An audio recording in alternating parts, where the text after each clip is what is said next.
ಜೀವನದಲ್ಲಿ ಎಲ್ಲವೂ ನಿನ್ನದಾಗಬೇಕು ಎಂದಿಲ್ಲ, ಆದರೆ ನಿನ್ನ ಮನಸ್ಸು ಶಾಂತವಾಗಬೇಕು ಎಂಬುದು ಮಾತ್ರ ಮುಖ್ಯ. ಶ್ರೀಕೃಷ್ಣನ ಮಾತುಗಳು ಬದುಕನ್ನು ಧೈರ್ಯದಿಂದ ಎದುರಿಸಲು ನಮಗೆ ಶಕ್ತಿ ಕೊಡುತ್ತದೆ, ಸ್ಫೂರ್ತಿ ನೀಡುತ್ತದೆ. ನಿನ್ನ ಕರ್ತವ್ಯ ಮಾಡು, ಫಲದ ಚಿಂತೆ ಬೇಡ. ಕರ್ಮಣ್ಯೇ ವಾಧಿಕಾರಸ್ತೆ ಮಾ ಫಲೇಶು ಕದಾಚನ.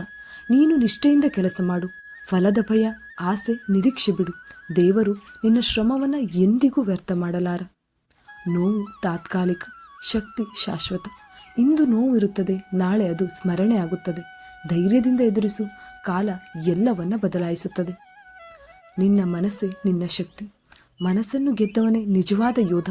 ನಿನ್ನ ಮನಸ್ಸನ್ನು ನಿನ್ನ ಶತ್ರು ಆಗದಂತೆ ನೀನು ಕಾಪಾಡಿಕೊಳ್ಳಬೇಕು. ಶ್ರದ್ಧೆಯುಳ್ಳವನಿಗೆ ದೇವರು ಮಾರ್ಗ ತೋರಿಸುತ್ತಾನೆ. ನಂಬಿಕೆ ಕಳೆದುಕೊಳ್ಳಬೇಡ.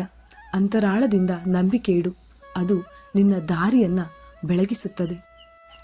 ಕ್ರೋಧದಿಂದ ಬುದ್ಧಿ ನಾಶವಾಗುತ್ತದೆ. ಕೋಪ ಬಂದಾಗ ನಿಶ್ಚಲವಾಗಿರು. ನಿಶ್ಚಲ ಮನಸ್ಸೇ ಬಲವಾದ ಆಯುಧ, ಸಮಸ್ಯೆ ನಿವಾರಕ ಕೂಡ ಆಗಿರುತ್ತದೆ. ಸಮತೆಯ ಮನಸ್ಸು ದೇವರ ಮನಸ್ಸು. ಜಯ ಪರಾಜಯ ಎರಡನ್ನೂ ಸಮಾನವಾಗಿ ಸ್ವೀಕರಿಸು. ಇದು ನಿಜವಾದ ಯೋಗ, ನಿಜವಾದ ಶಕ್ತಿ. ಆತ್ಮ ಅಮರ, ಭಯ ಬೇಡ. ನಿನ್ನೊಳಗಿರುವ ಶಕ್ತಿ ಎಂದಿಗೂ ನಾಶವಾಗುವುದಿಲ್ಲ. ನಿನ್ನ ದೇಹವಲ್ಲ, ನೀನು ಆತ್ಮ, ಪರಮಾತ್ಮನ ಅಂಶ. ದೇವರು ನಿನ್ನೊಳಗಿದ್ದಾನೆ. ಹೊರಗಿನ ಪ್ರಾರ್ಥನೆಗಿಂತ ಒಳಗಿನ ಶಾಂತಿ ಮುಖ್ಯ. ದೇವರನ್ನು ನಿನ್ನ ಮನಸ್ಸಿನಲ್ಲಿ ಕಂಡುಕೋ. ಪ್ರೀತಿ ಮತ್ತು ಸಹಾನುಭೂತಿ ನಿಜವಾದ ಶಕ್ತಿ ಮತ್ತು ಭಕ್ತಿ. ಇತರರನ್ನು ನೋಯಿಸದೆ ಪ್ರೀತಿಯಿಂದ ನಡೆದುಕೋ, ಅದು ನಿನ್ನ ಪುಣ್ಯದ ಹಾದಿ. ನಂಬಿಕೆ ಇದ್ದರೆ ದುಃಖವು ನಶಿಸಿ ಹೋಗುತ್ತದೆ. ಭಯದ ಬದಲಿಗೆ ನಂಬಿಕೆ ಇಟ್ಟುಕೋ.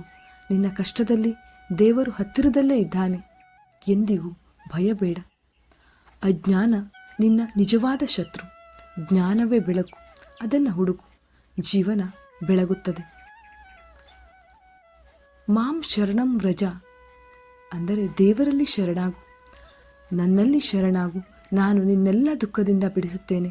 ಈ ಮಾತು ನಂಬಿಕೆಗೆ ಶಕ್ತಿ ನೀಡುತ್ತದೆ, ನಿನ್ನ ಜೀವನಕ್ಕೆ ಹೊಸ ಬೆಳಕು ತರುತ್ತದೆ. ಕೃಷ್ಣಂ ಒಂದೇ ಜಗದ್ಗುರು.